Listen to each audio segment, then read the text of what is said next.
इतिहास आफैमा एउटा ऐना हो। विक्रम सम्वत 2046-47 साल सम्झिनुस् त, 30 वर्षसम्म शासन गरेको पञ्चायती व्यवस्था ढल्दै थियो।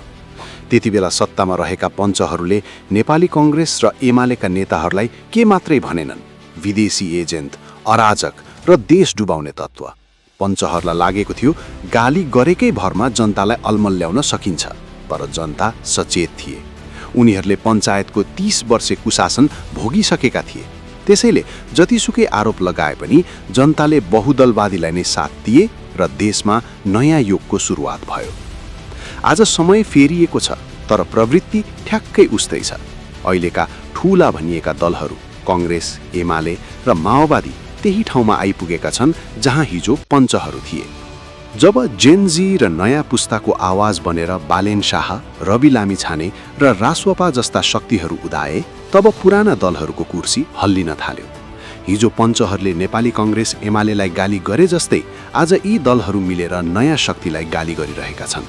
कहिले अनुभवहीन भन्छन्, कहिले स्टन्ट, त कहिले विदेशीको इसारा भन्दै आरोपको वर्षा गरिरहेका छन्। तर एउटा कुरा पुराना दलहरूले बिर्सिएका छन्, जनता अब हिजोको जस्तो सूचनाविहीन छैनन्। हिजो पञ्चहरूको प्रहारले बहुदल रोकिन सकेन भने आज सत्तापक्षको आरोपले यो परिवर्तनको लहरलाई रोक्न सक्ने छैन। 46-47 सालमा जनताले पञ्चको गालीलाई वास्ता नगरी जसरी परिवर्तन रोजे, यो चुनावमा पनि जनताले त्यसै गरी फैसला गर्नेछन्। आरोप जति चर्को हुन्छ, नयाँ शक्तिप्रतिको विश्वास उति नै बलियो हुँदै जानेछ, किनकि जनतालाई अब आरोप होइन, नतिजा चाहिएको छ।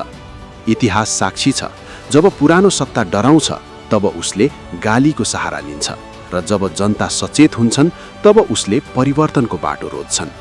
तपाईलाई के लाग्छ, के पुराना दलहरूले लगाइरहेका यी आरोपहरूमा कुनै दम छ, वा यो केवल काम गर्नेको खुट्टा तान्ने पुरानै शैली मात्र हो?